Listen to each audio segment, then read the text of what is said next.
하나님의 말씀 함께 보도록 하겠습니다. 오늘 우리에게 주신 말씀은 마태복음 9장 9절에서 13절까지 말씀입니다. 성경을 가져오신 분들은 성경으로 읽으시면 좋을 것 같습니다. 마태복음 9장 9절에서 13절입니다. 제가 9절 말씀부터 읽겠습니다. 예수께서 그곳을 떠나 길을 가시다가 마태라는 사람이 세관에 앉아 있는 것을 보셨습니다. 예수께서는 마태에게 나를 따라라 하고 말씀하셨습니다. 그러자 마태가 일어나 예수를 따랐습니다.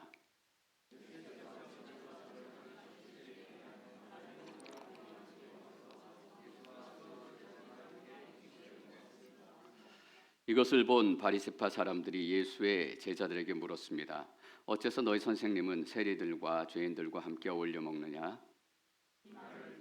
예수께서 말씀하셨습니다.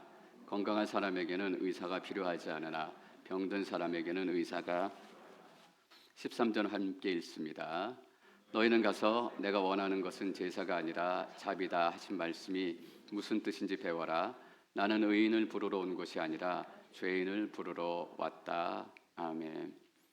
이번 주 특세 기간 동안에 저희는 예수님의 제자들이라는 제목을 가지고 6명의 제자들에 대해서 함께 나눴습니다. 베드로부터 나다나엘까지 6일 동안 예수님의 제자들의 삶을 나누다 보니까 6명이 남았는데 이왕 시작한 김에 나머지 6명도 만났으면 좋겠다라는 생각을 하게 됐어요. 그래서 그 7번째 예수님의 제자로 오늘 마태를 저희가 함께 나누려고 합니다. 잘 아시는 것처럼 마태는 12제자 중에 한 사람입니다. 우리가 너무나 익히 잘 알고 있습니다. 왜냐하면 마태복음을 기록했기 때문에 웬만한 사람들이면 마태 이름은 다 알 수 있을 거예요. 실제로 미국의 많은 사람 남자들의 이름이 마태, 매튜라는 이름을 가지고 있어요. 마태의 직업은 세관원, 세리였습니다. 세리라는 직업은 당시에 멸시받는 직업이었습니다. 민족적으로는 반역자이고 매국노였어요. 로마 제국이 유대 사람들에게 높이 매긴 그 세금을 억지로 갈취하듯이 다 받아내는 사람들이 세리였기 때문입니다. 경제적으로는 넉넉했어요. 중간에 띄어먹는 것이 많았기 때문입니다. 세리가 되면 잘 산다라고 생각을 했던 것 같아요. 그런데 도덕적으로는 부패하고 무너졌던 사람입니다. 중간에 세금을 거두는데 커미션을 먹고 살아가다 보니까 커미션을 많이 붙였어요. 커미션을 많이 붙이면 붙일수록 자기에게 이익이 많이 생겨요. 그러니까 세리들은 사기꾼, 도덕적으로는 부패한 사람들이다라고 사람들이 생각을 했습니다. 종교적으로는 어떤 사람이었는가? 여러분 한번 상상해 보세요. 세리가 세금 받으러 온 동네 다 다닐 거 아니에요. 돼지우리에 가서도 세금을 받아야 할 거고 감옥에 가기도 할 거고 이방인들을 만나기도 할 거고 때로는 문둥병자에게 세금을 받기도 해야 될 거 아니에요. 오만 사람, 오만 군데 다 가니까 종교적으로는 부정한 사람, 불결한 사람이었습니다. 사회적으로는 어땠을까? 그러니까 친구가 없어요. 멀쩡한 친구가 없는 사람이 세리예요. 다시 말하면 부는 이렇고 경제적으로는 안정을 이뤘지만 사회에서 인정받지 못하는, 그래서 우리는 마태의 삶을 그냥 어렴풋이 생각해 볼 수 있습니다. 통장의 잔고는 점점 늘어나지만 마음의 허전함은 더 깊어가는 그런 삶이, 더 채울 수 없는 무엇인가 있는 것이 마태의 삶이었을 것입니다. 가정적으로는 어땠는가? 세리가 집안에 있다라는 것은 가문의 수치로 여겨졌습니다. 가문의 불명이었죠, 당연히. 특별히 종교적으로 부정한 사람이었기 때문에. 아들이 마음에 안 들면 호적을 파버린다 지금 얘기하잖아요. 이때도 그런 일이 있었습니다. 아들이 세리가 되면 장례를 치렀대요. 호적에서 파냈다라는 뜻입니다. 더 이상 너는 내 가족이 아니다. 내가 눈에 흙 들어가기 전까지 네 얼굴 보지 않겠다라는 것입니다. 여러분 그렇게 전통을 중요시하고 그렇게 체면을 중요시하는 유대인들을 생각해 본다면 그럴 만도 했겠다 싶은 거예요. 다 장례를 지내진 않았겠지만 특별히 어떤 사람들 집에는 실제로 그런 일이 나타났을 것입니다. 오늘 예수님께서 세리였던 마태를 부르세요. 마태를 부르시는 그 장면을 통해서 저희가 예수의 부르심은 어떤 부르심과 제자가 된다는 것은 어떤 의미인가, 그 시작을 함께 세 가지로 나눠보려고 합니다. 9절 말씀 읽고 계속해서 말씀 나누겠습니다. 9절 시작. 예수께서 그곳을 떠나 길을 가시다가 마태라는 사람이 세관에 앉아 있는 것을 보셨습니다. 예수께서는 마태에게 나를 따라라 하고 말씀하셨습니다. 그러자 마태가 일어나 예수를 따랐습니다. 마태라는 이름으로 등장을 합니다. 길을 가시다가 마태라는 사람이 마가복음과 누가복음에 똑같은 내용이 나옵니다. 근데 거기는 마태라고 기록하지 않고 레위라고 마태를 부르고 있습니다.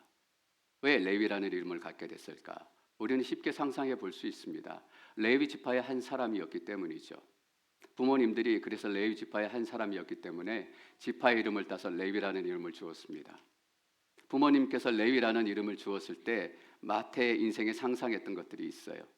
레위 지파는 구별된 사람들, 하나님 앞에 제사하는 사람들, 하나님 말씀을 맡은 사람들. 그래서 레위라는 이름을 붙여줄 때 마태의 인생에서 떠올렸던 단어들은 바로 그런 것들이었을 거예요. 마치 한나가 사무엘을 하나님 앞에 드렸던 그 마음, 이전에 기도 많이 하시던 어떤 어머님들이 상의도 안 하고 큰아들을 목회자로 드렸던 그 마음, 어떻게 보면 비슷한 마음일지도 모르겠어요.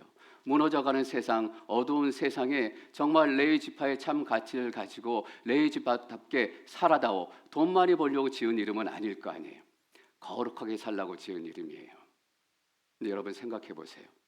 그 레위가 세리가 됐어요. 부모님들의 실망이 얼마나 컸을까? 부모님들의 낙심이 얼마나 컸을까? 아무리 많은 돈을 벌어서 아무리 세계 일주를 시켜준다고 해도 부모님의 마음은 영 차지 않았을 것입니다. 근데 마가복음 2장에서는 레위라는 이름 앞에 또 다른 수식어를 붙입니다. 마가복음 2장 14절 말씀 읽을까요? 시작. 그러고 나서 예수께서는 지나시다가 세관에 앉아있는 알페오의 아들 레위를 만나셨습니다.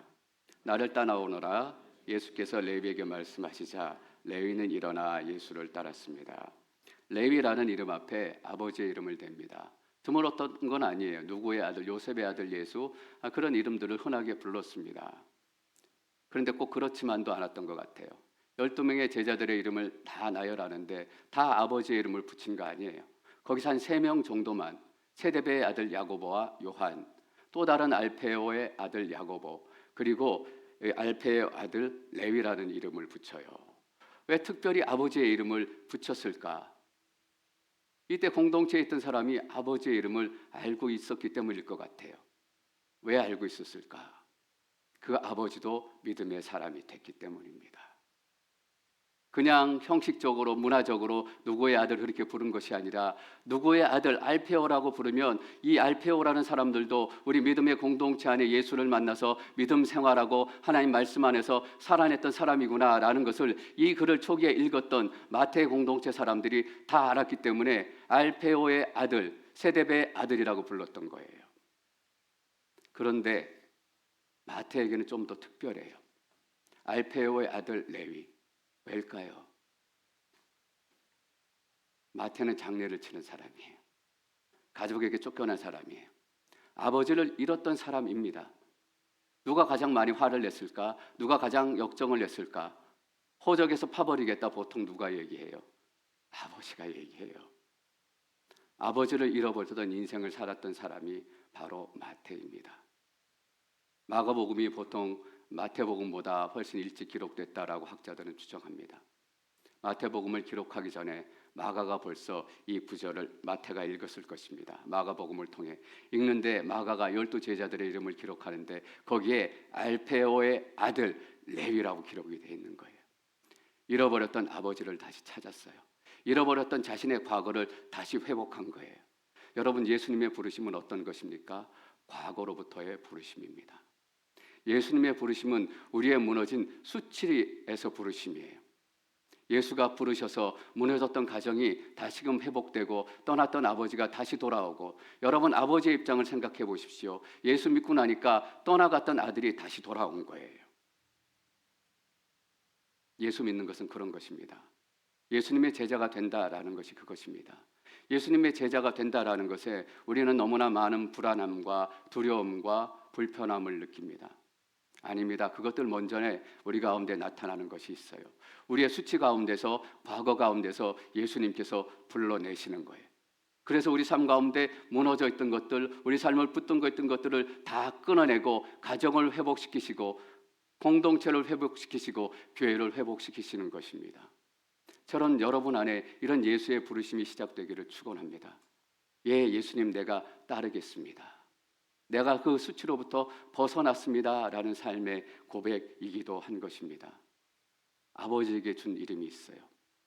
마치 마태의 부모님이 마태를 낳고 레위라는 이름을 주셨을 때 소망하셨던 그 나라들, 그 세상들을 기대했던 것처럼 우리를 이 땅 가운데 보내시고 아버지로 부르셨을 때 아버지를 통해 이루실 일들을 하나님께서 꿈꾸셨어요. 가정의 제사장이 되고 기도하는 아버지가 되고 말씀으로 살아내는 영적인 가정의 리더가 되는 것, 아버지들을 예수 그리스도의 이름으로 축복합니다. 제사장의 권위가 회복되시기를 축원합니다. 어머니에게 주신 레위의 이름이 있어요. 어머니의 사랑과 섬김과 기도를 통해서 한국 교회가 어떻게 부흥할 수 있었는가? 많은 위대한 목사님이 있어서 저는 그렇다라고 생각하지 않습니다. 하나님은 어떤 사람이라도 세워서 일하실 수 있는 하나님이세요. 어머니들의 기도가 있었기 때문입니다. 권사님들의 기도가 있었기 때문이에요. 하나님께서 기도의 사람으로 부르셨을 때 소망했던 그런 기도가 우리 어머님들로부터 시작되기를 소망합니다. 우리 아들이 보고 딸이 보게 될 것입니다. 우리 엄마가 기도했던 것이 어떻게 이루어지고, 우리 엄마가 기도했던 교회가 어떻게 눈물 가운데 회복되어지고, 우리 엄마가 기도했던 샌디에고가 어떻게 복음화되고 변화되어져 가는지 우리의 자녀들이 보게 되지 않겠어요? 마태 부모님들의 기도 제목이 이루어진 것입니다. 레위라는 이름을 붙였을 때 어떤 나라를 기대했는지 모르겠어요. 마태의 이름이 성경에 가장 마지막 등장하는 곳이 사도행전 1장입니다. 하나님의 성령이 마가의 다락방에 오순절날 부어져서 하나님의 대부흥의 역사가 시작되던 그 순간 마가의 다락방에 들어갔던 제자들의 11명의 이름이 기록됩니다. 거기에 마태의 이름이 기록되어 있어요. 마가의 다락방에서, 이전에는 세리였지만 예수의 부르심을 따라 과거의 수치가 다 끊어지고 오순절의 성령의 부으심의 역사의 한 중심에 서서 성령이 말씀하시는 것, 성령이 갈라지는 것, 성령이 소리내시는 것을 듣고 그의 인생은 더욱더 변해가기 시작한 것입니다. 근데 나중에 전승이나 기록들을 보면 터키나 마게도니아 지역 가서 복음을 전했다라는 것입니다. 교회를 세웠다라는 것이에요. 마태 부모님들이 레위 지파가 되도록 기도했어요. 레위처럼 구별되도록 기도했습니다. 거룩한 삶이 시작되도록 이 어두운 시대에 별과 같이 빛이 나서 레위처럼 하나님의 나라를 세우고 말씀을 세우고 예배를 세우는 자가 되어라. 그런데 마태가 되고 예수님의 제자가 되어서 열방을 다니면서 기도가 이루어진 것입니다. 전 여기 계신 부모님들의 기도가 반드시 이루어질 줄 믿습니다. 첫 번째 예수의 부르심은 우리의 과거로부터 부르신 것이고 수치로부터 부르신 것입니다. 9절 말씀 한번 다시 더 읽겠습니다. 9절 시작. 예수께서 그곳을 떠나 길을 가시다가 마태라는 사람이 세관에 앉아 있는 것을 보셨습니다. 예수께서는 마태에게 나를 따라라 하고 말씀하셨습니다. 그러자 마태가 일어나, 저는 이 구절을 읽을 때마다 꼭 한 가지 질문이 있습니다. 좀 더 자세했으면 좋겠다라는 거예요. 어떻게 마태가 세리로 일하고 있다가 예수님께서 지나가시다가 보고 불렀고 따랐고 그런 일들이 바로 일어날 수 있었을까? 베드로처럼 이전에 그물을 던지다가 혹시 예수님을 만난 건 아닐까? 아니면 예수님의 소식을 들어서 마음이 먼저 움직인 것은 아닐까? 아니면 돈은 어느 정도 모아보니까 사회에 명성, 명예가 필요해서 예수라는 멋진 선생의 제자가 되면 나는 이제 돈뿐만 아니라 명예도 갖는 사람이 된다. 그래서 따랐던 것일까? 하여튼 좀 더 상세한 내용이 있으면 좋을 것 같아요. 마가복음, 누가복음, 마태복음 다 똑같이 이 얘기를 기록하고 있지만 세 복음서 어디에도 더 이상의 이야기 스토리가 없어요. 예수께서 마태를 보셨고 마태를 부르셨고 마태가 따랐다. 단 이 한 줄만 기록되어 있을 뿐이에요. 마가복음, 누가복음은 그래도 괜찮을지 모르겠어요. 오늘 우리가 읽은 본문은 뭐예요? 마태복음입니다. 마태가 기록한 본문이에요. 누구보다 그 상황을 잘 알고 있지 않았겠습니까? 이전에 예수를 만났는지, 예수가 불렀을 때 마음이 어땠는지, 예수가 불렀을 때 마음이 뜨거워지고 하늘문이 열리는 기적을 경험했다라든지 뭔가 얘기가 있고 하고 싶은 말들, 사연 스토리가 있었을 거 아니에요. 근데 놀랍게 마태는 한마디도 하지 않아요. 왜일까? 제가 일주일 동안 예수님의 제자들 주제로 말씀을 준비하고 전하면서 그것을 어렴풋이 알게 됐습니다. 제자들의 인생을 자세히 들여보기 시작하고 그들의 인생을 묵상하기 시작하는데 자꾸 제자들의 인생만 보이기 시작하는 거예요. 여러분, 우리는 제자들이 얼마나 훌륭한지, 제자들이 어떤 삶을 살았는지 사실 그것 때문에 제자들을 살펴보는 것이 아닙니다. 우리가 알기 원하는 것은 무엇인가? 제자들 안에 나타났던 예수, 예수는 어떤 사람인가? 예수로 말미암아 이 땅에 어떤 소망스러운 일들이 나타나고 있는가? 우리가 예수를 만나기 위해서 제자들을 살펴보고 있는 거예요. 근데 자세히 일주일을 돌아보니까 점점 예수는 작아지고 제자들이 커지기 시작한 거예요. 왜 마태가 다른 이야기, 다른 스토리를 한마디로 기록하지 않았을까? 오직 예수에게만 집중하기를 원했던 것입니다. 예수만 보기를 원했던 것이에요. 제가 직장을 다니다가 13년 정도 다니다가 하나님께서 부르심이 있어서 목사가 됐습니다. 직장 생활을 한 10년 이상 했습니다라고 이제 어느 분들하고 얘기를 나누면 많은 분들이 궁금해하세요. 도대체 어떤 일들이 있었기에 잘 다니던 직장 때려치고 목사가 됐습니까? 라고 물어보세요. 그래서 어떤 일들이 있었는지 좀 얘기 좀 해주세요, 목사님 하고 제가 말씀하세요. 그때 그분들이 기대하는 게 있어요. 뭔가 드라마틱한, 스펙타클한 반전의 반전과 반전. 그래서 반전에 가까운 얘기, 드라마와 같은 얘기를 듣고 감동을 받으면 역시 하나님이 부르신 게 맞아. 이렇게 스스로 판단을 하세요. 여러분, 아니에요. 그 중심은 저도 아니고 드라마틱한 사건도 아니고 어떤 놀라운 이벤트도 아니에요. 중요한 것은 무엇인가? 하나밖에 없어요. 예수가 나를 보시고 나를 부르시고 내가 예수를 따랐다. 내 삶에 드라마가 없어도 반전을 위해서 기도하는 분들 많습니다. 그 나쁜 기도라고 전혀 생각하지 않아요.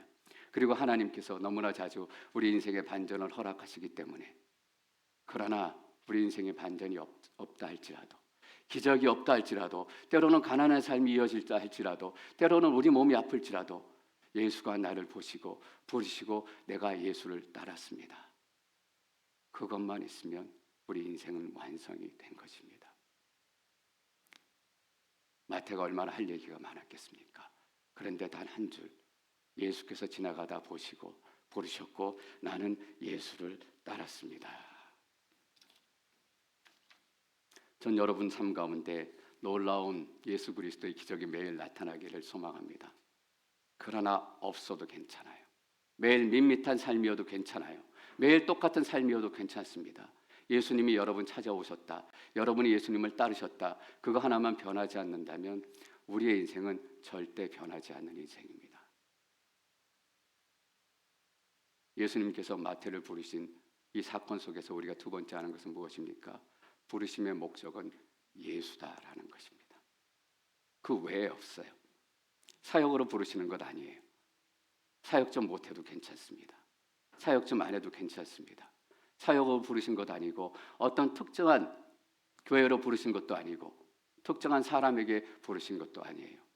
예수의 부르심, 제자도의 핵심은 무엇인가? 예수로의 부르심입니다. 여러분, 예수가 부른 소리가 들리십니까? 그렇다면 여러분들은 들으셔야 할 하나님의 음성을 다 듣고 계신 줄 믿습니다. 10절 말씀 계속 읽습니다. 10절 시작.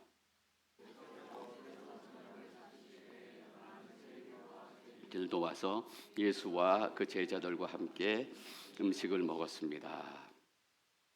마태 회심은 특별합니다. 왜냐하면 직업을 가진 사람이었고 세관원이었기 때문입니다. 예수님께서 십자가 못 박혀 돌아가시고 제자들이 다 흩어졌습니다. 많은 제자들이 갈릴리 바닷가로 돌아갔습니다. 왜냐하면 갈릴리 바다는 없어지지 않기 때문이에요. 예수님께서 갈릴리 바다로 찾아가시니까 많은 제자들의 이름 또 고기 접는 모습들이 기록이 되어 있어요. 거기에 마태의 이름은 없어요. 왜겠습니까? 마태는 어부가 아니기 때문이에요. 아무 얘기도 없이 직장을 때려치고 나왔습니다. 다시 돌아갈 직장이 없습니다. 마태의 헌신, 마태의 회심, 마태의 부르심에 대한 순종은 너무나 놀라운 사건 중에 하나입니다. 그렇다면 우리는 당연히 기대하게 돼요. 예수께서 마태를 부르시고 마태가 따라가기 시작하고, 그리고 그 다음에 어떤 일이 일어났을까? 어떤 기적이 나타났을까? 귀신이 떠나가고 질병이 낫고 복음이 증거되고 교회가 세워지고 그런 일들이 바로 나타났을까? 그런데 그렇지 않아요. 오늘 10절 말씀을 보니까 예수님을 따랐던 마태가 처음 한 일이 잔치를 여는 거였습니다. 예수님의 부르심은 무엇인가? 잔치로의 초대입니다. 너무나 마태는 그것을 잘 알았던 거예요. 예수님께서는 예수님의 부르심으로 마태의 인생이 회복되어지고 마태가 큰 잔치 가운데서 그 부르심의 기쁨을 누리기를 원하셨던 것입니다. 잔치는 무엇입니까? 기쁜 것이에요. 잔치하면서 슬퍼서 눈물 짓는 사람이 없습니다. 누가복음에서는 그냥 잔치라고 얘기하지 않고 큰 잔치라고 얘기했습니다. 오늘 세리와 죄인들과 예수님의 제자들과 예수님이 식사를 했다라는 것은 배가 고파서 요기를 때웠다, 간단히 식사를 때웠다라는 정도가 아닙니다. 풀 다이닝을 했다라는 것입니다. 완전히 성찬을 나누었다라는 거예요. 큰 잔치예요. 이 큰 잔치는 무엇을 보여줘요? 우리가 예수님 만나고 구원 얻고 예수님을 따르기로 결정하는 순간에 하늘에서 그런 잔치가 열린다라는 것을 보여주는 거예요. 이 땅에 많은 예수님이 허락한 것들, 하나님이 보여주신 것들 중에 많은 것들이 천국에서 일어나고 있는 모델, 모형, 상징인 것이 너무나 많습니다. 하늘에서 잔치가 일어나고 있다는 것은 무엇입니까? 하나님께서 여러분 한 분 한 분을 그렇게 큰 잔치를 열 만큼 기쁘게 받으셨다라는 뜻입니다. 내 과거의 인생이 세리였던, 내 과거의 인생이 도둑놈이었던, 내 과거의 인생이 강간범이었던 상관없이 부르심에 따르는 그 순간 하늘에서는 하늘 잔치가 열렸고 하나님께서는 그 아들을 너무나 기뻐한 마음으로 받으시고 인정하고 품으셨다라는 뜻입니다. 여러분, 하나님께서 여러분들을 그렇게 받으시는 하나님이십니다. 그런데 너무나 아쉬운 게 있어요. 우리 인생에 그렇게 큰 잔치가 열렸던 기억이 너무 오래전입니다. 그렇게 큰 기쁨이 있었던 적이 너무나 오래전이에요. 여러분, 하나님 때문에 그렇게 크게 기뻐한 적이 기억이 있으세요? 제가 얼마 전 설교에서 우리는 예배를 너무 일찍 포기했습니다 라고 말씀을 나눴습니다. 마찬가지예요. 우리도 예수 제자된 기쁨을 너무 일찍 포기했습니다. 눌리고 지치고 그 삶 때문일까? 제가 엊그젠가 어떤 분의 목사님의 글을 읽게 됐습니다. 교회를 크게 건축하기 위해서 많은 재정이 필요했습니다. 건축업자들이 또 건축 대금을 달라기도 하고 날짜도 다 하고 마음이 콱콱 쫄리는데 어떤 한 분이 큰 헌금을 해주셨습니다. 그것들 다 갚고도 남을 만한 헌금이에요. 그래서 너무 기쁘고 신이 나가지고 이 재정이 다 해결됐다, 아내하고 펄쩍펄쩍 기뻐서 뛰고 있는데 그 마음에 하나님의 음성이 이렇게 들리는 것 같다라는 것입니다. 너가 나 때문에 그렇게 펄쩍펄쩍 뛴 적이 있냐? 재정이 생겼다고 그렇게 기뻐하고 날 지금 펄쩍펄쩍 뛰는데 나 만나서 나를 경험하고 내가 살아있는 것을 만나서 그만큼 기뻐하고 펄쩍펄쩍 뛴 적이 있는가라는 질문. 여러분이 큰 잔치를 통해서 우리가 다시 한번 깨달아야 될 것이 있습니다. 잔치가 멈추어진 적이 너무나 오래전이다라는 것입니다. 이 시간 나사렛 예수 그리스도의 이름으로 선포합니다. 잔치여 회복될지어다. 여러분 삶 가운데 기쁨이 회복되는 것입니다. 기뻐하라고 예수님께서 부르는 거예요. 그런데 큰 잔치에 누가 있는가? 세리들과 죄인들이 있습니다. 근데 표현을 잘 보십시오. 그냥 세리들과 죄인들입니다. 세리였던 사람들, 죄인이었던 사람들이 아니라 세리가 그냥 온 거예요. 죄인들이 그냥 온 것입니다. 하나님의 큰 잔치, 마태의 큰 잔치에 들어갈 수 있는 자격을 가진 사람들은 누군가? 자격이 없는 사람들, 아직 죄인인 사람들, 아직 세리인 사람들, 그 잔치에는 준비가 필요 없습니다. 제 동생은 꼭 준비가 필요했습니다. 공부를 시작하면 엄청난 준비가 필요해요. 커튼을 일단 쳐야 돼요. 옆에 있는 것들이 방해가 되기 때문에 커튼을 열심히 만들어서 없는 커튼을 쳐요. 책상이 지저분해서 공부가 잘 안 된대요. 열심히 책상을 치우고 아래에 있는 것들을 다 꺼내서 정리해요. 이것도 정리하고 책을 바로 세우고, 여러분, 우리가 이 흔한 사건의 결말을 너무나 잘 알고 있습니다. 졸려서 일찍 자요. 제 동생한테는 미안한 얘기지만 제 동생이 공부를 잘했던 기억이 저한테 별로 없어요. 마태의 큰 잔치에는 준비가 필요하지 않다라는 것입니다. 내가 죄인이라면, 내가 별 볼 일 없는 사람이라면 여러분은 이미 큰 잔치에 갈 자격이 주어졌습니다. 마태복음 10장 43절 말씀, 10장 3절 말씀을 읽겠습니다. 10장 3절 시작. 빌립, 바돌로메, 도마, 세리, 마테, 알페오 아들 야고보, 다데오. 12명의 제자들을 나열하고 있는, 기록하고 있는 그 순간입니다. 다른 복음서에는 그냥 레위, 마태 이렇게 기록을 했습니다. 근데 자기의 이름을 기록하면서 마태는 앞에 직업을 달았습니다. 다른 사람들이 마태 이름 앞에 세리라는 이름을 붙이지 못했을 거예요. 겁나죠. 다른 사람의 상처를 함부로 건드리는 게, 다른 사람의 수치를 함부로 끄집어내는 게 할 일은 아니죠. 근데 마태는 할 수 있었어요. 자기 이름 앞에 세리를 붙일 수 있었습니다. 가장 실패했던 이름이고 가장 자격 없는 이름이었지만 가장 큰 은혜, 하나님의 살아계심을 보여주는 이름이었기 때문입니다.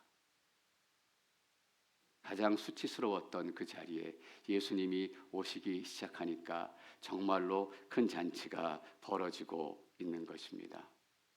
사랑하는 성도 여러분, 예수의 부르심은 부담으로의 부르심이 아닙니다. 큰 잔치로의 부르심. 저는 샌디에고 온누리 교회를 위해서 기도할 때 생명력이 넘치는 교회가 됐으면 좋겠다. 그리고 엊그전에 제 자신을 위해서 기도하고 목회를 위해서 기도하는데, 하나님, 유쾌한 목사가 됐으면 좋겠습니다. 잘 웃는 목사가 됐으면 좋겠습니다. 우울한 목사가 아니라 성도님들이 나보고 웃는 그런 목사가 됐으면 좋겠습니다. 큰 잔치가 열리는 교회가 하나님께서 원하시는 교회이기 때문이에요.